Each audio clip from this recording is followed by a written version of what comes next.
Welcome back to Raptor-One. Raptor-One, Voyagers of the Stars. Chapter 13, The Fractured Bond. The Quiet After the Storm. For the first time in days, the void around Raptor-One was empty. No autumn signatures. No Alliance patrols. Just silence. But it wasn't peace. The split had left its mark. The bond was thinner now, stretched and frayed. Lyra could still feel Kael and Juno pulsing faintly in her wristband, but not as before. Kael's presence was muted, like a drumbeat heard through walls.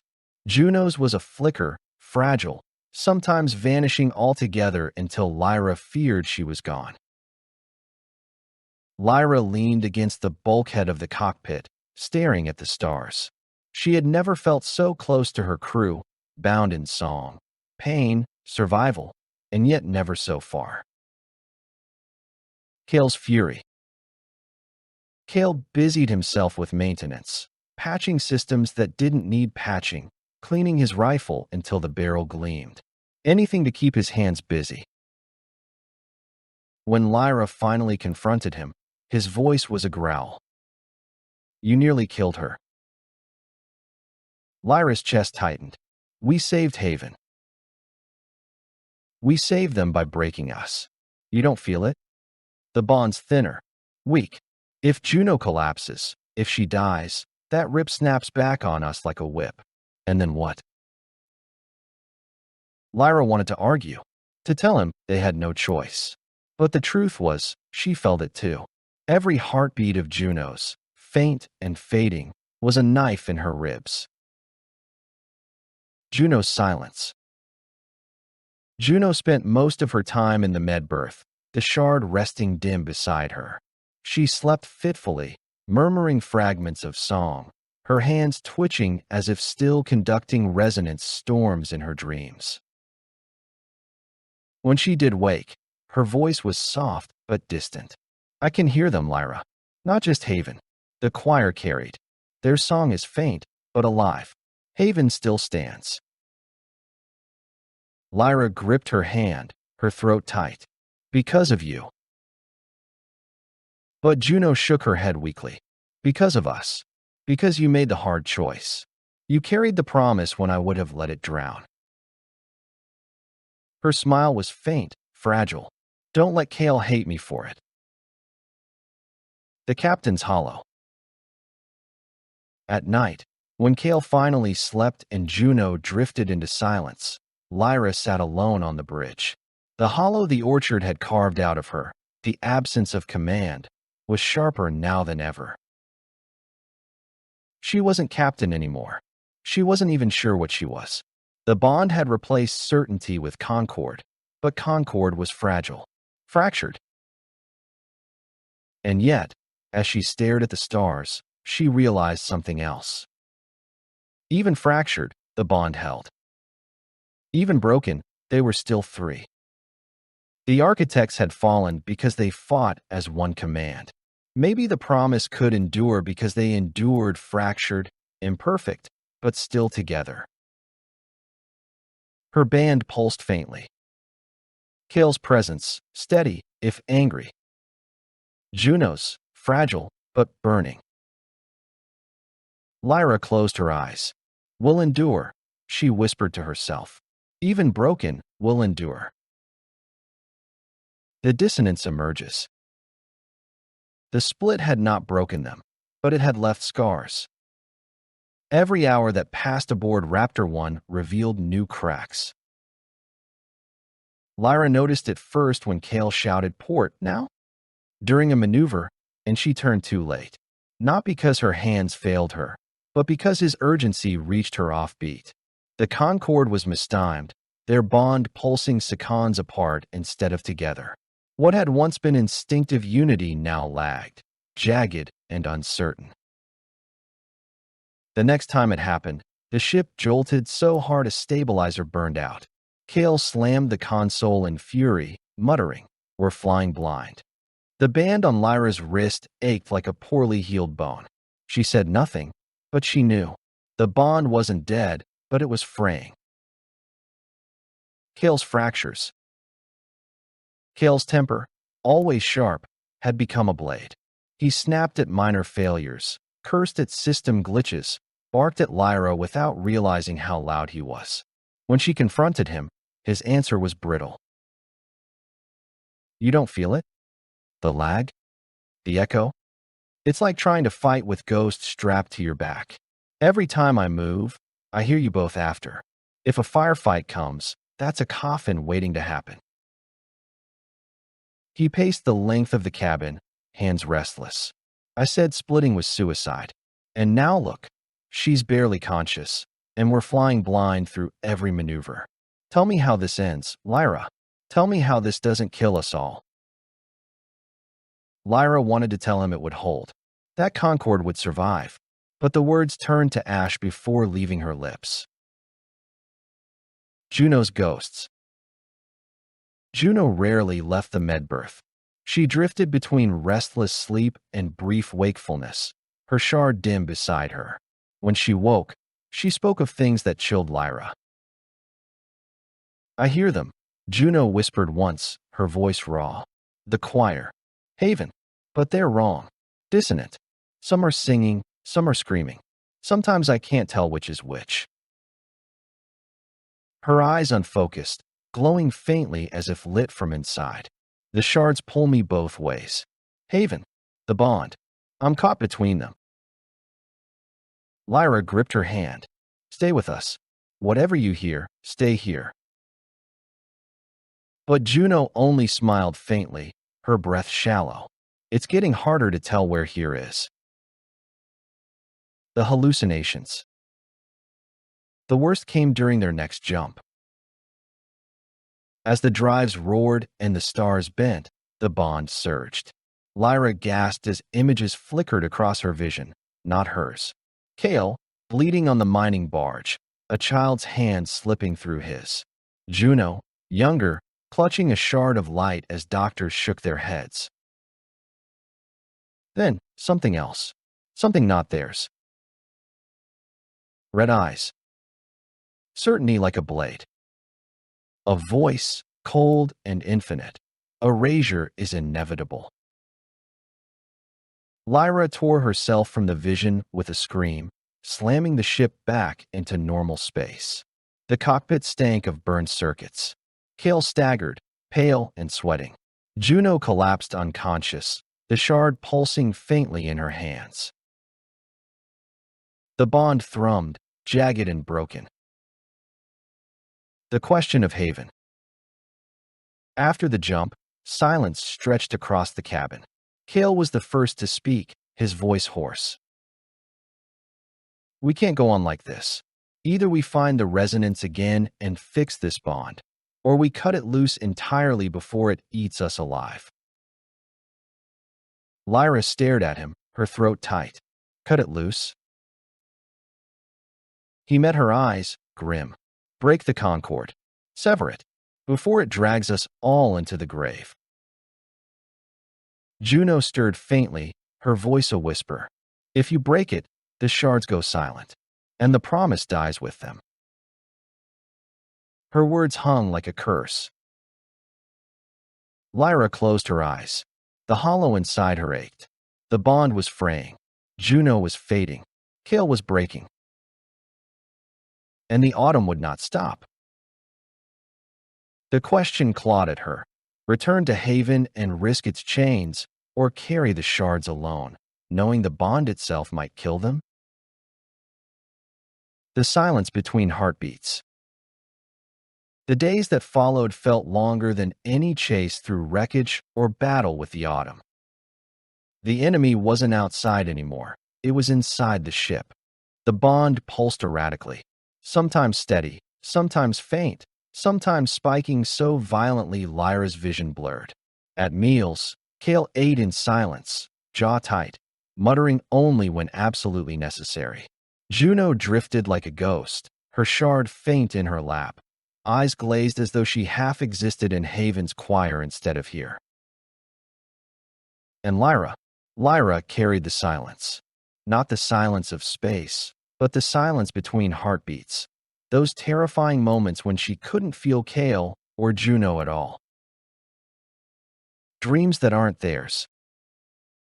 On the fourth night after Haven, Lyra woke drenched in sweat. She'd seen Kael's mining barge again, the corridor filling with smoke, the door sealing, the child's hand slipping away. Except this time, she wasn't watching Kael. She was living it. The grief, the rage, the helplessness. It tore her apart from the inside. When she staggered into the galley, Kael was already there, pale and shaking. "You saw it too," he muttered. Lyra's stomach dropped. "It wasn't mine." He nodded grimly. "Then we're bleeding into each other. Too much." Later, Juno whispered to Lyra that she had woken screaming from a dream of Lyra's, the forked choice, the comms officer's tears, the lost ship. "I lived it, Lyra. I felt it in my bones. Like I'd made the call myself." The bond wasn't just carrying their voices anymore. It was carrying their ghosts. The whisper in the noise. It wasn't only their memories bleeding through.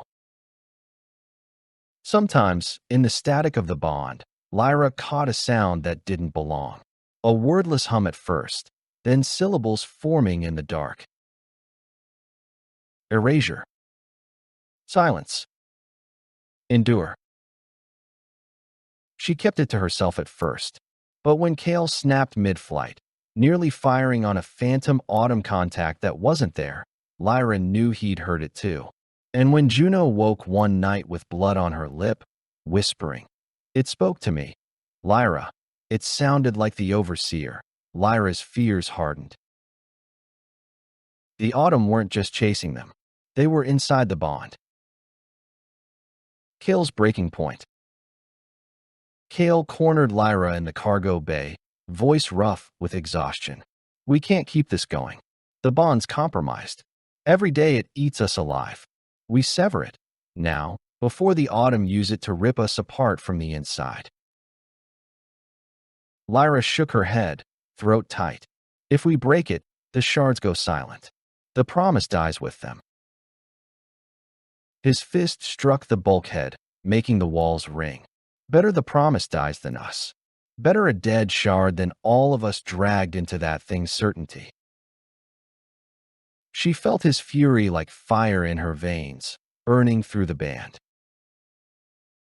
Juno's plea. When Lyra returned to the med berth, Juno was awake, her face pale but resolute. She took Lyra's hand, her eyes glowing faintly. "Don't listen to him. If we sever the bond, everything we've carried, all the shards, all the songs, it ends. The autumn will have erased not just us, but the promise itself. That's what they want. They don't just erase bodies, Lyra. They erase memory. If we let the bond die, we're doing their work for them." Her fingers tightened weakly. "Please, don't let Kael cut me away." The shard at her side pulsed faintly, almost in rhythm with her heartbeat. Lyra's dilemma. Lyra returned to the cockpit alone. The stars stretched endless ahead, the autumn fleet somewhere behind, the Alliance surely searching. Her band pulsed faintly, carrying Kael's fury and Juno's desperate plea. Her hollow ached with the absence of command. The whisper slid through the bond again, colder this time. "You cannot endure, sever, or be erased." Her breath caught. Was it her thought? Kael's? The autumn's? She couldn't tell anymore. She closed her eyes, gripping the yoke until her knuckles turned white. The fracture was widening. If she didn't act, it would swallow them whole. But how could she choose between Kael's survival and Juno's plea? Between safety and the shards? Between her crew and the promise? The edge of the bond. Lyra had faced storms before, metal tearing around her, alarms screaming, enemies at her back. But nothing compared to this, the storm inside her own head, inside her crew. The bond thrummed like a wounded nerve. Every breath carried Kael's fury, Juno's fragile hope, and the whisper that didn't belong. The autumn's certainty pressed in like a hand around her throat, each word colder than the last. Sever, or be erased. Her hands trembled against the console. She wanted to shove the voice away, to silence it, but part of her feared what it meant. Maybe Kael was right. Maybe the autumn didn't have to chase them, they were already inside. A conversation in the dark. That night, Lyra sat alone in the cockpit while the ship drifted in cold, interstellar dark. She didn't try to block the whisper. She opened herself to it. The bond pulsed, painful, and the voice slid through. You carry resonance. You carry memory. You carry error. Lyra gritted her teeth. Who are you? Certainty. Erasure. Autumn. The word rang through her bones like a strike on crystal, but something in its timbre was off. The autumn she had fought were machines, cold and precise. This was more. Why do you speak to me? You don't need words to kill. The silence stretched. Then, you are fracture. You are command stripped, concord chained. You are what we could not predict. Her heart stuttered. What we could not predict. The truth beneath. Lyra closed her eyes, forcing her breath steady. You're afraid. The voice hissed like burning glass. We do not fear. We endure. Until silence reigns. But the bond pulsed hotter, and for a heartbeat she felt Juno stir faintly across the connection, a thread of music, defiant. She felt Kael too, steady and iron. Their voices pressed against hers, thin but real. And the whisper faltered. It wasn't autumn's certainty. It was something else, something trying to wear that mask. Not erasure, Lyra whispered, her eyes opening to the stars. A shadow of the architects, or what's left of them. The cockpit shook as if the void itself bristled. The whisper cracked into static, the words ragged. We sang too long, we could not endure erasure, certainty. Then silence. The breaking point. Kael burst into the cockpit minutes later, rifle slung across his chest. You screamed. Lyra blinked, realizing her throat was raw. It wasn't autumn. Not entirely. Something in the bond, something left from the architects. Juno's voice came weakly over comms, but steady. I felt it too. A shadow. A memory too heavy for them to carry, so it bled into us. That's why the autumn pushed so hard to erase resonance. They're afraid the song remembers them differently. Kael's face darkened.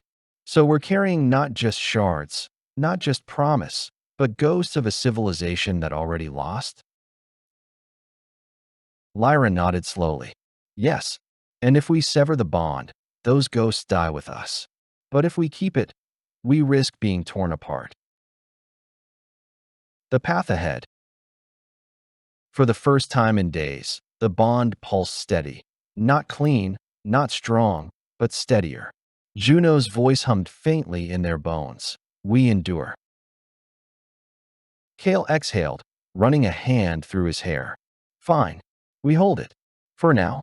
But the first time those ghosts push too hard, I'm cutting the cord myself. Lyra didn't argue. She looked out at the stars, her jaw tight. The fracture had revealed something terrifying. The bond didn't just carry them. It carried the memory of the architects. And that memory wasn't silent.